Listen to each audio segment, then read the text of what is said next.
अस्सलाम वालेकुम रहमतुल्लाहि व बरकातुहू। I am sir Abdul Rashid, Bright Academy से मैं आप लोगों की खिदमत में हाजिर हूँ। आज हम स्टार्ट करते हैं एक्सरसाइज 1.6 में क्वेश्चन नंबर 1 को हमने पहली वीडियो में कंप्लीट किया था। इसके बाद एक क्वेश्चन 1 और 2 इस तरीके से क्वेश्चन नंबर 3 को भी हमने कवर किया था।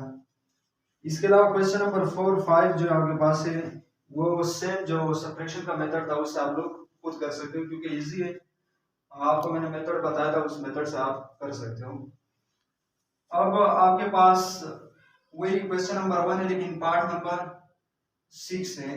तो पार्ट नंबर 6 में आपने क्या करना है, ये मल्टीप्लिकेशन के ऊपर मैंने लिखा मल्टीप्लिकेशन, क्योंकि यहाँ पे दरमियान में कोई भी सैम्बल मौजूद नहीं, मल्टीप्लिकेशन का भी नहीं है और इसके अलावा सब्ट्रैक्शन, एडिशन और डिवीजन का भी नहीं है। अगर कोई यहाँ पे सैम्बल नहीं है तो हम इसको क्या कह सकते हैं कि इसके दरमियान मल्टीप्लिकेशन मौजूद है।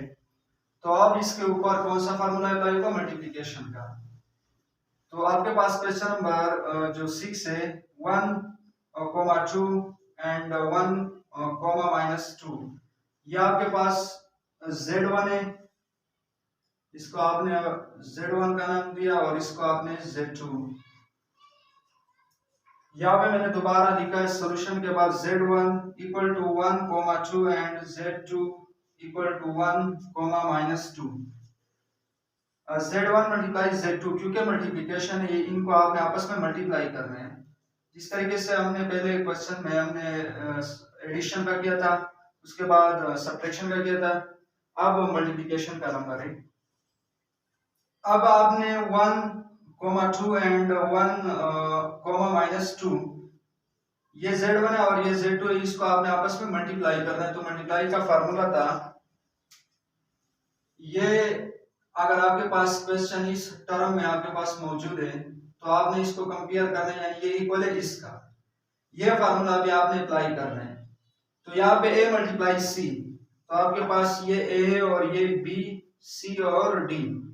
नंबर 1 पे आपने A मल्टीप्लाई C यानी A मल्टीप्लाई 1, ये आपके पास दरमियान में माइनस का सिंबल मौजूद है तो आपने माइनस यहाँ पे लगाना है। उसके बाद आपने B मल्टीप्लाई D, ये आपके पास B है मल्टीप्लाई D, तो B मल्टीप्लाई D यानी 2 मल्टीप्लाई 1। उसके बाद कॉमा है तो ये रहा कॉमा मैंने लिखा। उसके बाद फिर A मल्टीप्लाई D, ये आपके पास A है और D -2 यानी 1 मल्टीप्लाई -2, दरमियान में प्लस है तो मैंने प्लस लिखा। अब आखिर में B मल्टीप्लाई C, तो B आपके पास ये रहा B मल्टीप्लाई C, ये आपके पास B है यानी 2 मल्टीप्लाई 1। 1 को जब आपने 1 के साथ मल्टीप्लाई किया तो आपके पास 1 आएगा, -2 मल्टीप्लाई 1 तो -2 आएगा। इस तरीके से यहाँ पे 1 मल्टीप्लाई -2 तो -2 प्लस 2 मल्टीप्लाई 1, 2 को जब आप इस 2 के साथ जब आपने 1 को मल्टीप्लाई किया तो आपके पास क्या आया 2। तो 2 से 2 कैंसिल, 1 में से -2 यानी -2 में से 1 निकालो तो आपके पास क्या आएगा -1, 0। ये आपके पास Z1 मल्टीप्लाई Z2 का आंसर है। ये था क्वेश्चन नंबर 6। अब हम क्वेश्चन नंबर 7 की तरफ बढ़ते हैं। सेम टू सेम यही फार्मूला, लेकिन वो जरा सा लेंथी है क्योंकि अपान की सूरत में है, तो इसलिए वो जरा सा लेंथी है, वो उसको भी हम हल कर दें। अगर आपको क्वेश्चन नंबर 6 समझ में आया तो question number 7 same to same यही है, तो वो आप खुद भी उस पर आप प्रैक्टिस कर सकते हो।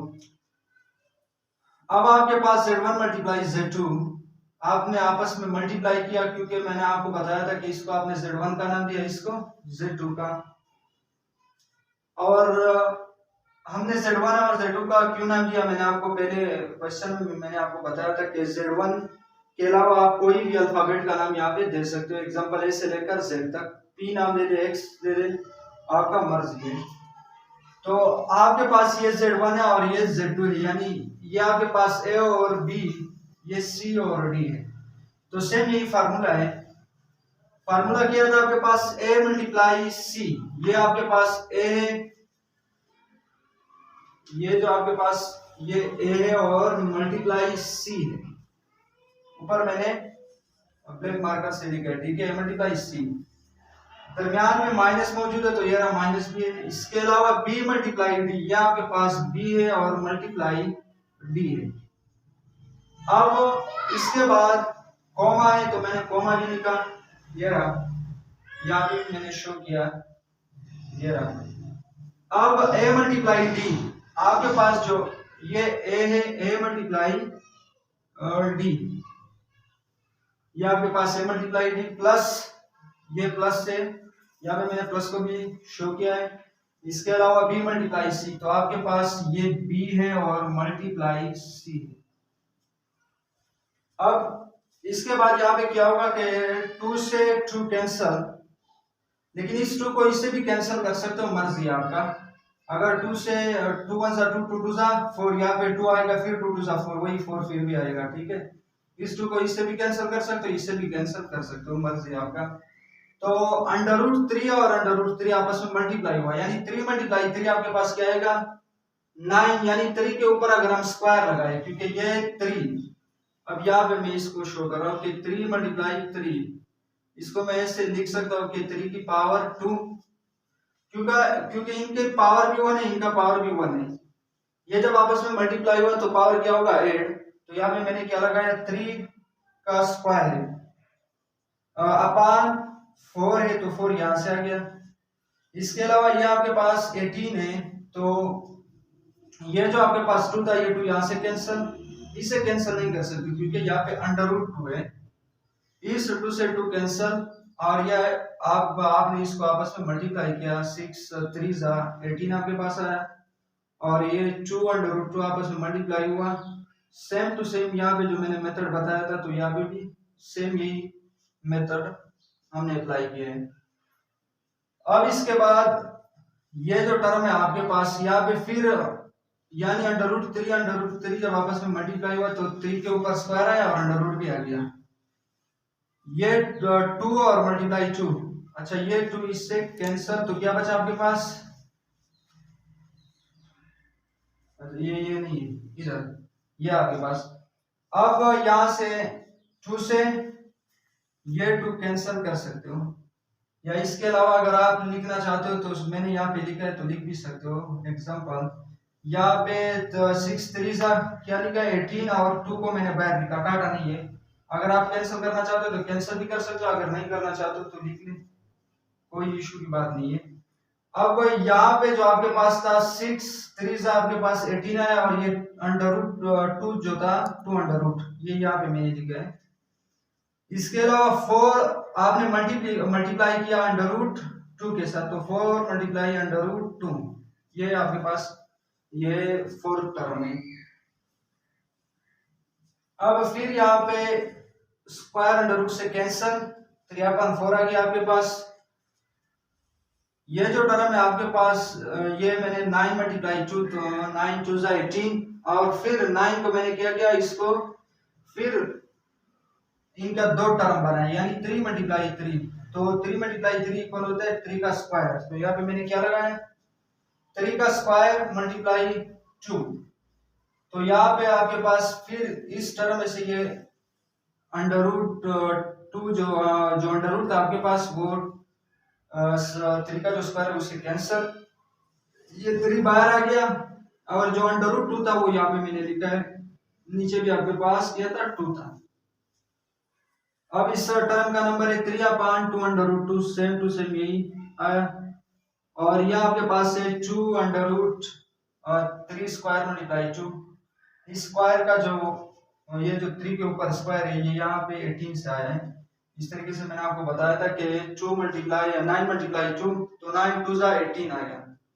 तो उस 9 को आपने स्प्लिट करना है, यानी 2 टर्म में, यानी 3 मल्टीप्लाई 3, तो 3 3 सा 9, और 3 के ऊपर आपने स्क्वायर लगाना है।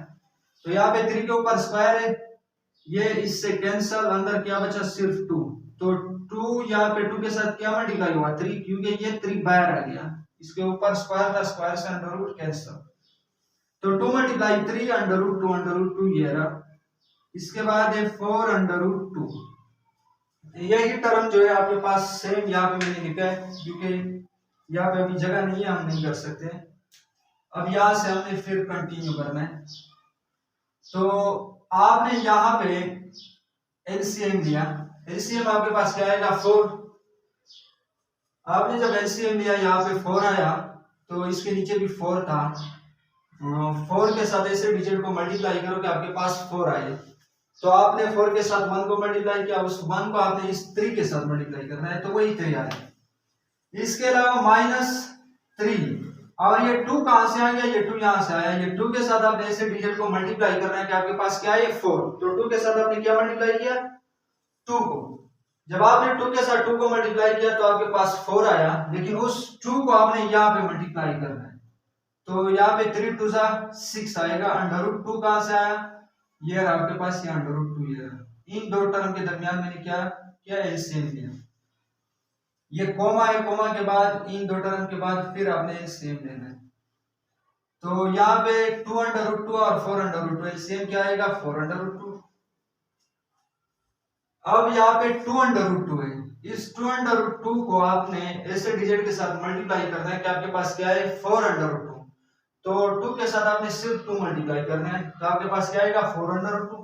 उस 2 को आपने इस 3 के साथ मल्टीप्लाई करना है, यानी 3 × 2, ये रहा आपके पास 3 × 2 प्लस 6√2।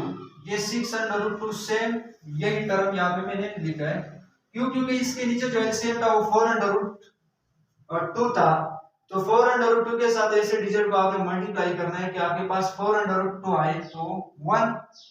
तो उस 1 को आपने इसके साथ भी मल्टीप्लाई करना है, आपके पास ये टर्म सेम आएगा। अब इसके बाद ये टर्म 3 - 3√2 यानी 3 और 2√2, तो 3 2 6 आया, यानी 3 - 6√2 अपॉन 4 ये आपके पास ये 3 2 6 आया, ये 6√2 यहां से आया और अपॉन में 4√2 जो आपने एलसीएम दिया था। इसके बाद ये टर्म तो सेम, सिर्फ आपने नीचे उतारा सेम टू सेम। यहाँ पे आपने कॉमन लेना है, इसमें कॉमन क्या चीज है आपके पास इन दो टर्म में 1 और 2 दो टर्म है आपके पास, इसमें आपके पास 2 कॉमन है। 3 भी है लेकिन हम 2 क्यों लेते हैं, क्योंकि 2 यहाँ से कैंसिल कर सकते हैं हम। तो 2 को मैंने कॉमन लिया, यहाँ पे कॉमन लेने के बाद यहाँ पे 3 आया प्लस 3, यानी यहाँ से आपने जब 2 को कॉमन लिया तो यहाँ पे क्या आएगा 3 और यहाँ पे भी 3, तो 3 + 3√2 आया। और ये जो आपने 2 को कॉमन लिया था इससे इसको आपने कैंसिल किया 4 से, तो 4 के ऊपर यहाँ पे 4 को जब आपने कैंसिल किया तो यहाँ पे आपके पास क्या आएगा 2। तो ये टर्म आपने सेम उतारा बिल्कुल, इसमें कोई चेंजिंग हमने नहीं किया। लेकिन इस टर्म में 3 + 3√2 अपॉन 2√2 4 था, लेकिन 4 को हमने कैंसिल किया था और 2 से, तो आपके पास क्या आया 2√2। ये क्वेश्चन नंबर आपके पास जो 7 था, क्वेश्चन नंबर 1 का पार्ट 7 ये कंप्लीट हुआ। इसके बाद क्वेश्चन नंबर इसमें 8 भी है और 9 भी है। उसका जो मेथड है वो आपने डिवीजन की मेथड से करना है, वो भी इंशाल्लाह मैं करवाऊंगा।